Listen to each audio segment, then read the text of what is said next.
Gregory Shelton with Historic Living, Modern World. I've received loads of communications from people asking me about the tools of the trade and the knives that I use in our cooking segments. Well, I'm happy to tell you that this is something I am super passionate about because I only use handmade blacksmith knives from Japan, and they are beautiful and they are the sharpest knives you'll find on earth. So these 4 knives, again, are absolutely handmade from start to finish. This, just to give you a little glimpse of these tools, this is my favorite, all-time favorite knife. The knife maker is a gentleman by the name of Katsushige Anryu. Now, Anryu-san's, I think, 82 years this year.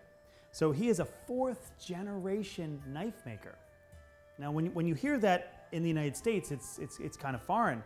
But these are guys that learn a trade and they stick with it because the Japanese do it better than anybody, I can assure you.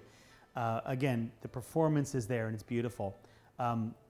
What I love about this knife and the reason I bought it is because the Japanese understand the fit and finish and the performance. Both of them are equal in design.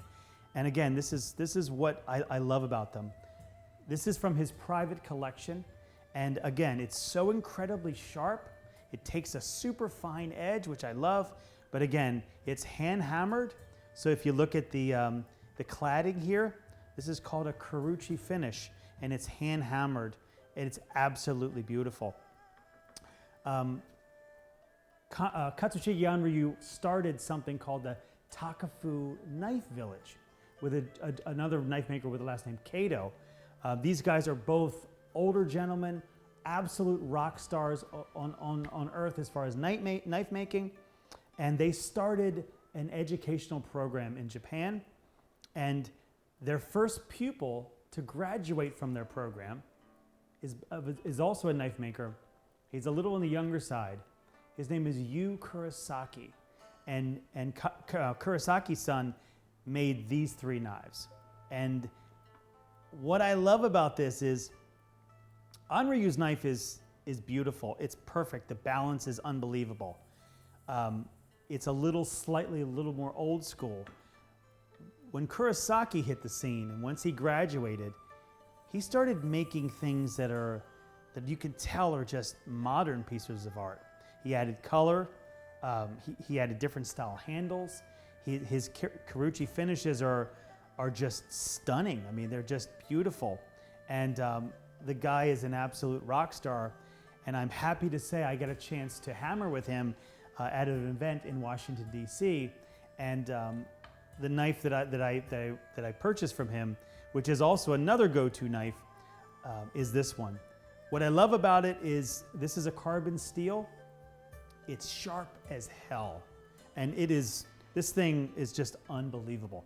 The balance is there.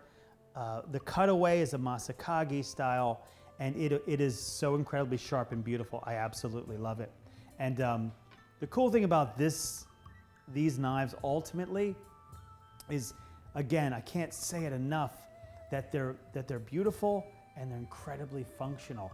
And to me, that's what my life is about, is the idea of understanding how something is made, putting stock in that trade and understanding, but things need to be beautiful, and the Japanese do it incredibly well. So this gyuto, made by Kurosaki-san, I met him at an event at District Cutlery down in Washington, D.C. Amazing set of guys that do sharpening, and they also deal in actual handmade Japanese knives. They had an event. I was able to get this knife, and Yu Kurosaki came from Japan to the event, and they set up a mobile forge for him to display his skills for the audience. I was so excited because they called me up and I was able to work with him in a makeshift forge, and we actually worked on some knives together. And it was it was such a special time for me because this guy is an amazing rock star. The team at District Cutlery made it happen. I appreciate their time, and they do amazing things down there. And it was just really, really nice to hang out with Yu Kurosaki and just see what he does best.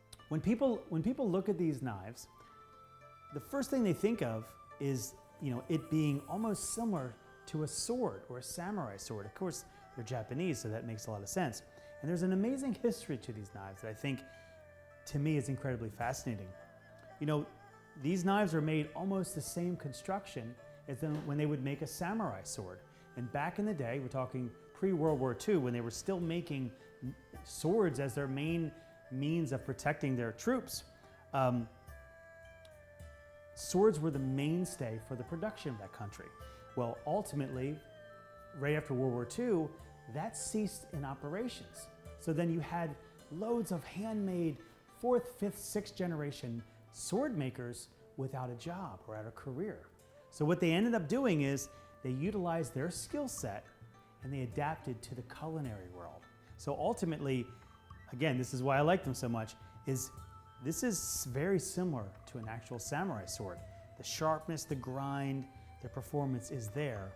And can you imagine a samurai sword being utilized in a home cooking experience? Super sharp, high-end performance, and an absolute beautiful look. When we talked about the sharpness of this knife, I want to show you how these things work. I want to show you how the performance is, and you'll get a better understanding of them.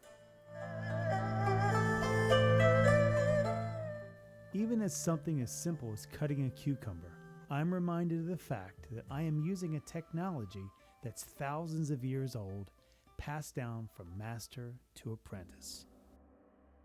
Notice my cutting technique. I've learned these skills from master chefs early in my career, and these are skills that stay with me forever. Always 2 to 3 knuckles acting as a guide for my knife as it goes up and down over the vegetable.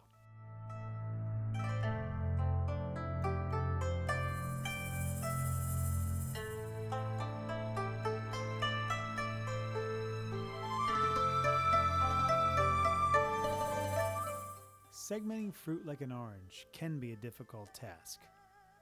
Not with a handmade Japanese knife. The level of detail and dexterity is remarkable.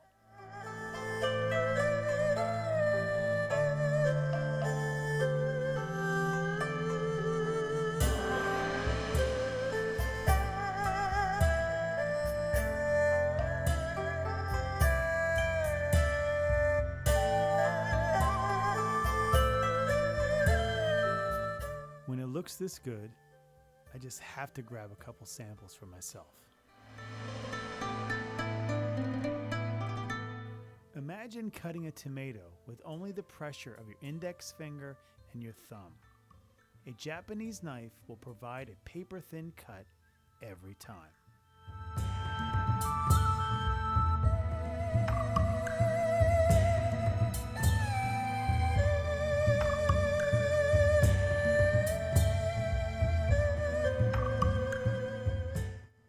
So I think you know why I only use handmade Japanese blacksmith knives.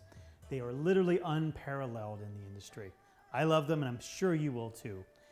I really want to thank the guys at District Cutlery in Washington, D.C. They sell amazing knives, and their knowledge is unbelievable, and I can't recommend them enough. So this is Gregory Shelton with Historic Living, Modern World, reminding you, whenever you're going to do something, always make sure you move people. Cheers.